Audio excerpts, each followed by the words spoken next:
여러분, 인간은 망각의 동물이다라고 하는 이야기가 있습니다. 여러분 들어보셨죠? 실제로 그런 것 같습니다. 우리가 살면서 기억하는 일들이 굉장히 많이 있지만 또 한편으로 생각해 보면 전혀 기억이 나지 않는 그러한 일들도 참 많이 있는 것 같습니다. 저도 마찬가지입니다. 저도 때로는요, 바로 어제 일어났던 일인데 갑자기 기억이 나지 않는 그런 경험을 할 때도 있습니다. 여러분은 어떠십니까? 여러분 기억력 좋으십니까? 기억력이 아주 총명하시죠? 자, 오늘 우리가 읽은 이 본문의 말씀은요, 예수님께서 오병이어의 기적을 보여주신 바로 그 다음에 벌어진 일입니다. 아시겠지만 이 오병이어의 사건은요, 신약 성경, 그러니까 마태, 마가, 누가, 요한복음, 사복음서에 모두 나올 정도로 예수님의 사역 가운데 가장 중요한 그러한 이적 중 하나입니다.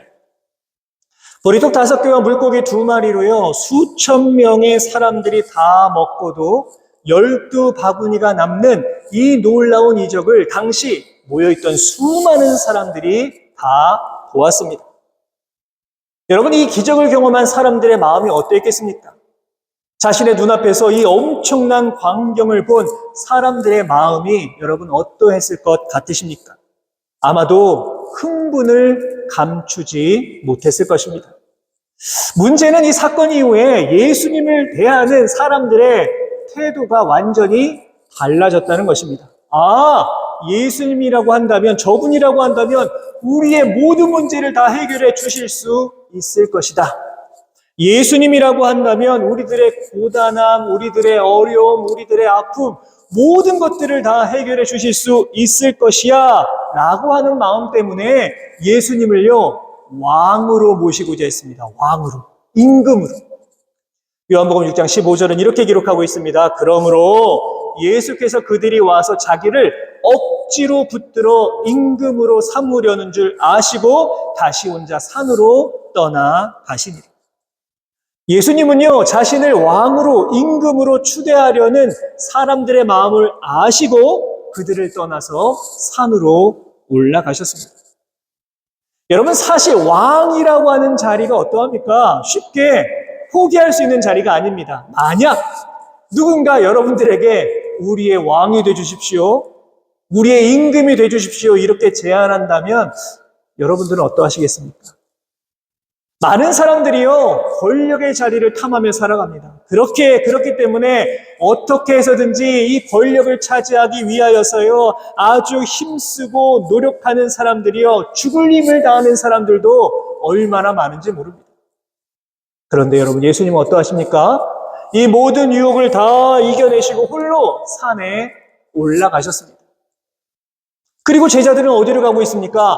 가버나움으로 가기 위해서 배를 타고 갈릴리 바다 한가운데에 나아가고 있습니다.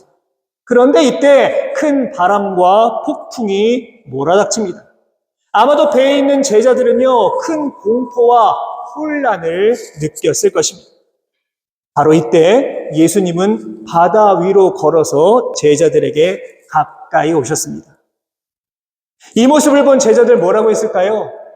같은 내용을 담고 있는 마태복음 14장, 마가복음 6장을 보면 예수님을 향해 유령이다 라고 소리치는 그러한 모습이 기록되어 있습니다. 하지만 유령이 아니라 예수님이셨고, 예수님은 이들에게 찾아오셔서 이렇게 말씀하셨습니다. 우리 본문 20절 말씀 여러분 같이 한번 읽겠습니다. 시작. 이르시되 내니 두려워하지 말라 하신대. 예수님은 제자들에게 너희들 두려워하지 말아라 이렇게 말씀하시고, 제자들이 가지고 있던 모든 문제를 해결해 주시고 원하는 목적지에 딱 도착을 하였습니다. 자, 여기까지가 오늘 우리가 읽은 이 본문의 내용입니다. 자, 그렇다면 우리는 궁금하지 않을 수 없습니다. 왜 제자들은 이런 어려움을 겪었던 것일까요? 예수님의 제자인데 이들은 왜 이렇게 큰 어려움을 당해야만 했던 것일까요? 그럼 한번 생각해 보십시오. 여러분, 제자들은요, 이 어려움이 있기 바로 전에 엄청난 이적과 기적을 바로 자신의 눈 앞에서 경험하였습니다. 정말 얼마 안 되는 그 음식으로요, 수천 명이 먹는 그 엄청난 광경을 제자들이 보면서 여러분, 제자들 마음이 어떠했겠습니까? 자랑스럽지 않았을까요? 아, 내가 저런 예수님의 위대한 분의 나는 제자야 라고 하는 자부심이 생겼을 것입니다. 우리는 어떠한 일들도 다 할 수 있어 라고 하는 그러한 마음이 아마 생겼을 것입니다. 그런데 어떠합니까? 이런 마음과 생각을요, 금방 다 잊어버렸습니다. 이들은 전혀 예상하지 못한 엄청난 시련과 고난을 곧바로 당해야만 했습니다. 자, 그럼 그렇다면 왜 제자들은 이런 어려움을 당했을까요? 제자들은 왜 이런 고난을 당해야만 했던 것일까요? 여러분, 여기에서 우리는 예수님 마음을 볼 수 있어야만 합니다. 예수님께서는 이제 곧 어떤 일이 펼쳐지십니까? 예수님께서는 십자가에서 고난을 받으시고 죽으시고 부활하셔서 하늘로 승천하셔야 합니다. 다시 말해서 이제 제자들은요, 예수님 없이 홀로 세상 가운데 남겨져야 한다라고 하는 것입니다. 그래서 예수님께서는 오늘의 이 상황을 통해서 제자들이 예수님 없이 어떻게 세상을 이겨나가야 하는가, 그것을 알려주시기 위하여서 오늘의 이 어려움을 제자들에게 주신 것입니다. 요한복음 14장의 말씀을 보시면 예수님께서 제자들에게 당부하시는, 내가 없을 때 너희들 어떻게 살아야 한다 당부하시는 장면이 나옵니다. 예수님은 먼저 제자들에게 기도하라 말씀하셨습니다. 요한복음 14장 13절, 14절 말씀인데요. 여러분 한번 같이 읽도록 하겠습니다. 시작. 너희가 내 이름으로 무엇을 구하든지 내가 행하리니 이는 아버지로 하여금 아들로 말미암아 영광을 받으시게 하려 함이라. 내 이름으로 무엇이든지 내게 구하면 내가 행하리라. 아멘. 여러분, 지금 예수님은요, 너희들 내가 없다고 아무것도 할 수 없는 것이 아니라 너희들이 내 이름으로 기도하면 내가 듣고 그것을 이루어 주겠다라고 약속하고 계십니다. 여러분, 그래서 우리가 기도할 때 어떻게 기도합니까? 내 이름으로 무엇이든지 내게 구하면 내가 행하리라 말씀해 주셨기 때문에 우리는 늘 예수님 이름으로 기도합니다. 그렇게 기도하는 것입니다. 두 번째로 기억해야 할 것은요, 예수님이 나와 함께 하신다는 것입니다. 요한복음 14장 16절은 이렇게 기록하고 있습니다. 내가 아버지께 구하겠으니 그가 또 다른 보혜사를 너희에게 주사 영원토록 너희와 함께 있게 하리니. 예수님께서는요, 비록 내가 이 땅에 있지는 않지만 나의 일들을 대신할 보혜사, 그러니까 성령님을 너희에게 보내주셔서 너희와 늘 함께 하겠다라고 분명히 약속해 주고 계십니다. 예수님은 이 땅에 계시지 않지만 너희들을, 우리를, 나를 고아처럼 내버려 두지 않겠다라고 말씀하신 것입니다. 또 예수님은요, 제자들에게 평안을 주겠다라고 말씀하셨습니다. 요한복음 14장 27절 말씀, 우리 같이 한번 또 읽겠습니다. 시작. 평안을 너희에게 끼치노니 곧 나의 평안을 너희에게 주노라. 내가 너희에게 주는 것은 세상이 주는 것과 같지 아니하니라. 너희는 마음에 근심하지도 말고 두려워하지도 말라. 아멘. 무엇을 주시겠답니까? 너희들에게 평안을 주겠다. 평안을 주겠다. 여러분, 인간은 홀로 살아갈 수가 없습니다. 그렇죠? 때로는 누군가를 의지하고 의존하며 그렇게 살아가게 됩니다. 아기들에게는 부모가 대단한 존재이죠. 잘 놀다가도 눈앞에 엄마 아빠가 보이지 아니하면 금방 옵니다. 그런데 신기하게도 엄마 아빠가 눈에 보이면 울음을 딱 그칩니다. 왜일까요? 마음이 안정이 되기 때문에, 엄마 아빠를 통해서 내 마음에 평안이 오기 때문에 그런 것입니다. 사랑하는 여러분, 한번 생각해 보십시오. 우리의 삶 가운데, 여러분의 삶 가운데 오병이어의 기적이 매일같이 펼쳐진다면 너무나도 행복하겠지만 실상은 어떠합니까? 그러지를 못합니다. 힘들고 어려운 시간들이 너무나 많이 있습니다. 때로는 바람과 파도에 맞서 싸워야 하는 그런 고난이 쉴 새 없이 나의 삶 가운데 이어지기도 합니다. 그런데 한번 생각해 보십시오. 그저 내 인생 가운데 오병이어의 놀라운 기적만 쫙 펼쳐진다면 어떻게 되겠습니까? 내가 기도하는 대로 모든 일들이 다 이루어지고 내가 원하는 대로 모든 일들이 다 이루어진다면 어떻게 될까요? 혹시라도 여러분들의 삶 가운데 풍랑이 조금이라도 다가오면 그냥 당황할 수밖에 없는 것입니다. 이겨낼 수 있는 힘을 잃어버리고 삶의 깊은 좌절을 맛보며 살아갈 수밖에 없습니다. 자, 그렇다면 여러분, 오늘 본문의 상황을 이렇게 예수님께서 제자들을 훈련시켜 주시기 위한 상황이다 라고 본다면 제자들이 지금 받은 성적표가 어떠합니까? 좋은 성적을 받지 못했습니다. 조금은 부족해 보이는 것이죠. 여러분, 왜 그럴까요? 왜 이들이 분명 예수님의 제자임에도 불구하고 이 훈련의 과정을 멋지게 통과하지 못했던 것일까요? 왜 제자들은요, 폭풍의 한가운데서 이렇게 무너질 수밖에 없었던 것일까요? 가장 먼저 생각해 볼 수 있는 것은요, 제자들이 예수님을 잊어버렸기 때문입니다. 예수님이 없다라고 생각했기 때문입니다. 제자들은요, 예수님 곁에서 예수님께서 보여주시는 놀라운 이적과 기적을 매일같이 경험하며 살았습니다. 예수님이 펼쳐주시는 이적을 가장 가까운 거리에서 보았습니다. 예수님 곁에서 하나님 말씀을 듣고요, 하나님 나라에 대한 소망을 가지고 살았던 사람들이 바로 예수님의 제자들입니다. 그런데 어떠합니까? 풍랑의 한 복판에서는요, 예수님이 보이지 않는 겁니다. 보이는 것이라고는요, 넘실거리는 파도와 바람만 보일 뿐입니다. 무기력, 좌절, 절망과 불안으로 가득 찼습니다. 아무리 주위를 둘러보아도요, 희망이 보이지를 않는 겁니다. 그래서 오늘 본문 17절은 이렇게 기록하고 있습니다. 배를 타고 바다를 건너 가버나움으로 가는데 이미 어두웠고 예수는 아직 그들에게 오시지 아니하셨다. 예수님이 없다는 겁니다. 예수님.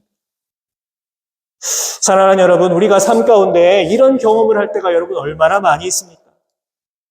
우리가 다 믿음을 가지고 이 땅을 살아가고 있다라고 생각을 하지만 때때로 아무것도 보이지 않는 바다 한가운데에 나만 혼자 덩그러니 있는 것 같은 그러한 마음을 가질 때가 있습니다. 그런 아픔, 그런 좌절, 그런 경험을 할 때도 얼마나 많은지 모릅니다. 그래서 아무리 둘러보아도 예수님이 보이지 않는 겁니다. 때로는 그래서 예수님이 나를 버리신 것이 아닌가라고 하는 영적인 시험에 빠질 때도 있습니다. 아무리 예수님을 내가 느껴보려고 하더라도 예수님의 존재 자체를 짐작조차 하지 못할 때도 분명히 있습니다.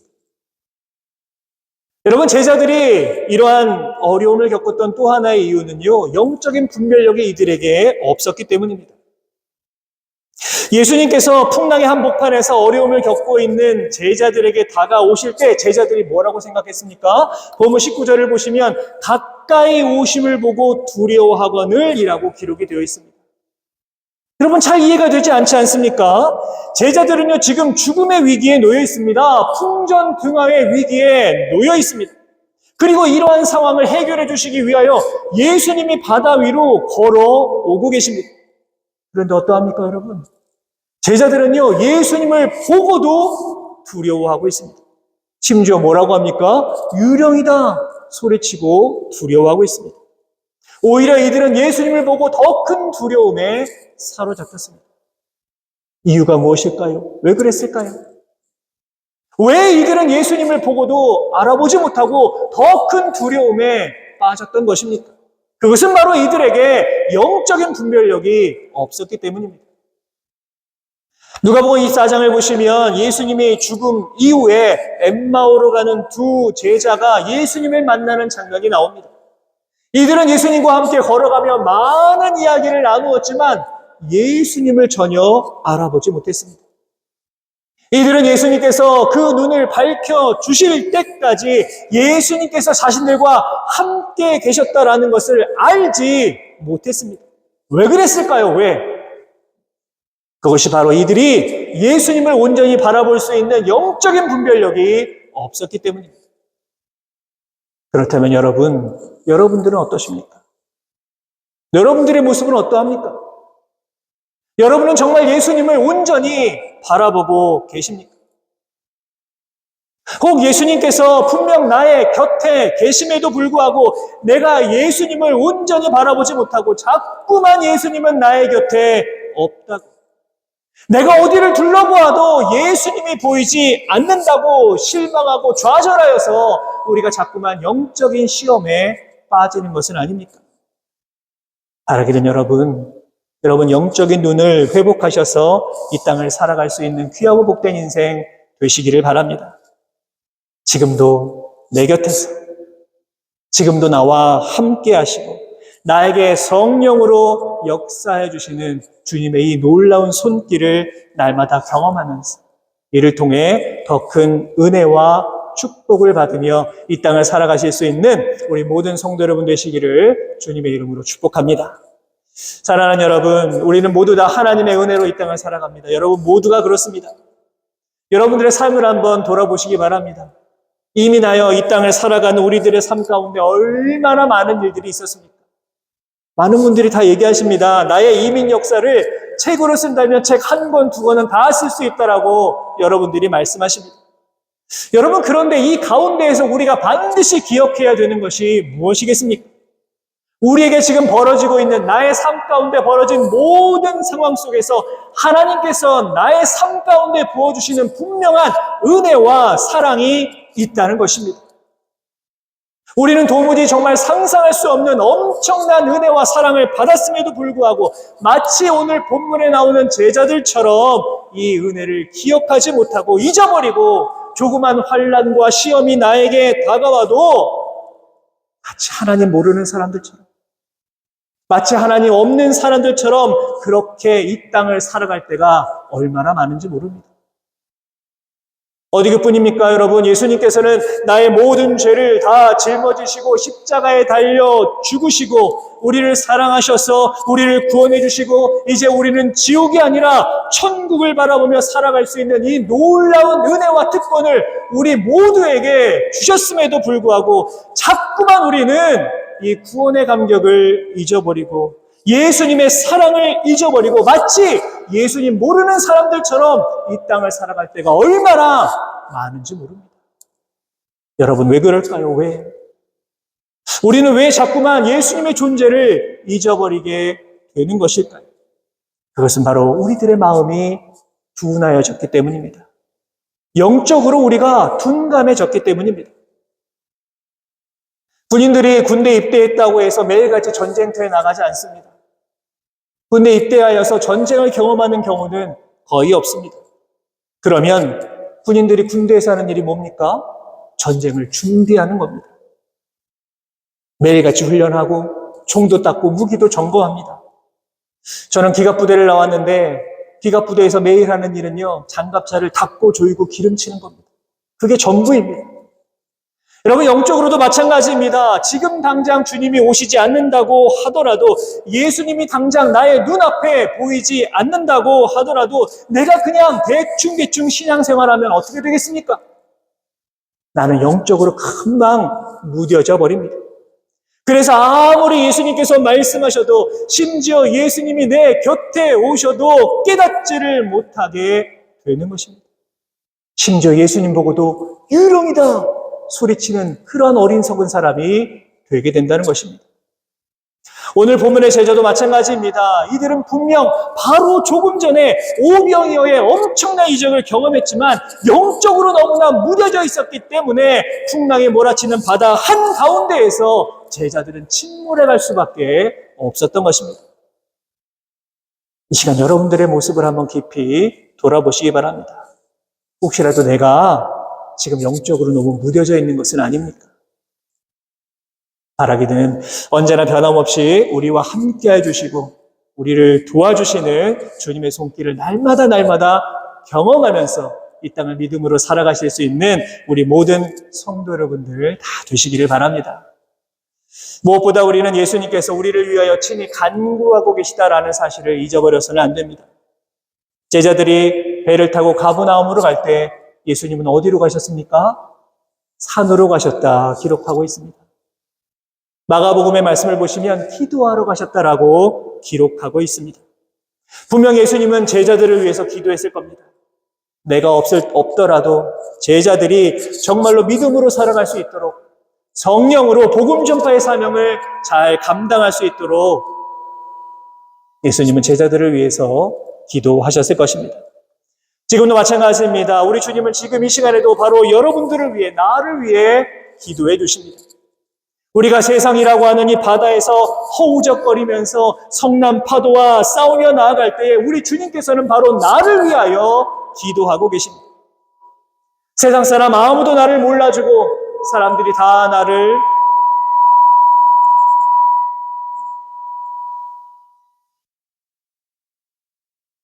외면하고 세상에 나 혼자 있는 것 같은 그런 절망에 사로잡혀 있을 때에도 예수님은 바로 나를 위해 기도하고 계십니다. 물론 때로는 아무리 험한 바다를 향해 노를 저어도 주님이 계시지 않을 것 같다라고 하는 생각이 들 때도 있습니다. 왜 내 기도에는 전혀 응답이 없을까? 주님 앞에 투정 부리고 예수님의 존재 자체를 의심하게 될 때도 있습니다. 그러나 우리는 분명 때가 되었을 때에 예수님께서 나를 찾아와 주심을 기억해야만 합니다. 오늘 본문도 마찬가지입니다. 예수님께서는 제자들이 혼돈과 혼란에 빠져 있는 바로 그 순간에, 좌절을 경험하고 있는 바로 그 순간에 찾아오셨습니다. 그리고 무엇이라 말씀하셨습니까? 마지막으로 오늘 본문 20절 말씀 다시 한번 함께 읽겠습니다. 시작.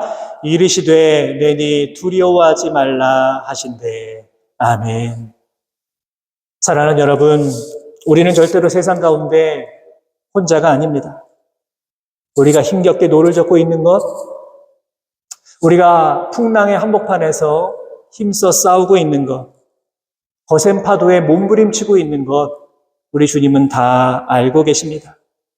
그리고 예수님은 우리를 찾아오셔서 말씀해 주십니다. 안심하라. 내가 있으니 두려워하지 말아라. 사순절의 귀한 시간을 보내고 있습니다. 사순절의 귀한 시간 속에서 우리는 나를 위해 이 땅에 오시고 나를 지켜주시고 나에게 두려워하지 말라 말씀하시는 주님의 그 마음을 더 깊이 마음에 새길 수 있어야만 합니다. 바라기는 어떠한 상황 속에서도 어떤 두려움 속에서도 나를 찾아오셔서 두려워하지 말아라 말씀하시는 주님의 음성을 여러분 다 기억하셔서 이 땅 가운데 믿음으로 승리하며 살아가실 수 있는 우리 모든 성도 여러분 되시기를 주님의 이름으로 축원합니다.